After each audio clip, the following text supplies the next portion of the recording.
Canalian.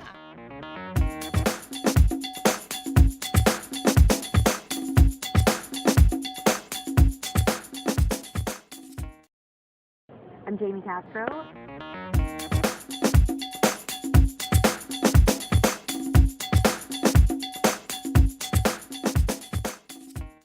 I'm Dana McLeod.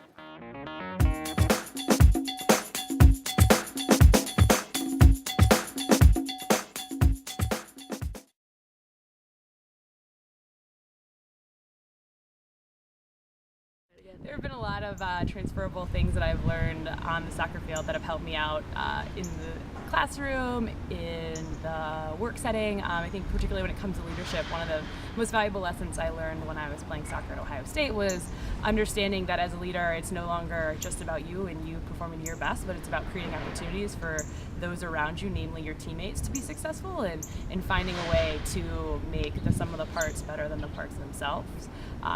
So I think, when I look back, and I would say my best experiences in sports have been when I get to be a part of something larger than myself and help that group, lead that group to achieving goals that we once thought insurmountable. I think my biggest takeaways from playing sports was that as a leader you have to lead by example, and everything you say and do is very important to your teammates. The best part about a team sport is you're a leader even when you're not a leader. So just the way you conduct yourself, you end up leading by example. And then if you're given a leadership position as a captain or something like that, obviously people look to you to set the stage for the way the team is both going to perform on the field and behave off the field. It's getting people to be motivated to do the day-to-day small stuff, right? Because everyone's out there, everybody wants to play. That's the easy part. But who wants to wake up early? Who wants to run that extra mile? Who wants to go pick up the cones and go grab, the soccer balls that you kicked into the street? Nobody wants to do the grunt work, right? So I think that at the end of the day, the leadership skills are where you least expect them to be. You learn them because doing those things as a group of people day to day, and hopefully being the person who can motivate people to do that stuff, is that's where it's really at. And that's what translates to my everyday life now.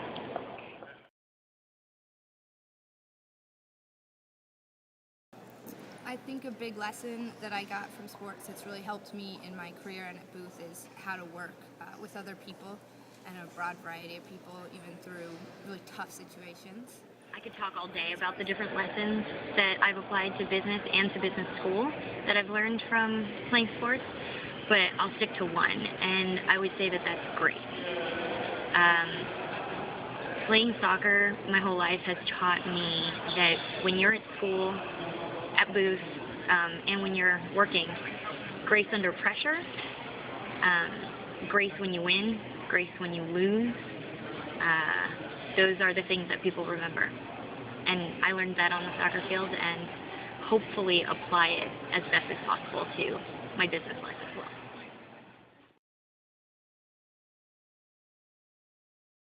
I think it's a great opportunity for there to be more equality between men and women. It's really hard to be a female athlete because women athletes don't get the glory that the men do. So I think Title IX is a way to even that playing field, and it gave me a lot of opportunities, and I hope other women are able to have those same chances. I'm really grateful to the people who did all the fighting for us, decades ago. The men and the women, politicians, coaches, everybody. I wouldn't have gotten to play soccer the way I got to play soccer if it wasn't for all of the people who paved the way. I've been a huge benefactor of Title IX. I think it's one of those things that's great to see the strides that women have made, both in the athletic arena, but also in the workplace and beyond in the past 4 years. And we are largely indebted to the women that came before us and made these decisions and paved these opportunities for us. So it's definitely something, women's sports in general, I'm a huge proponent for, and beyond my playing days, like to support it by being active as a soccer coach or going to collegiate professional games as a supporter, and I hope it's something that continues to build confidence in women, not just in the States, but all over the world.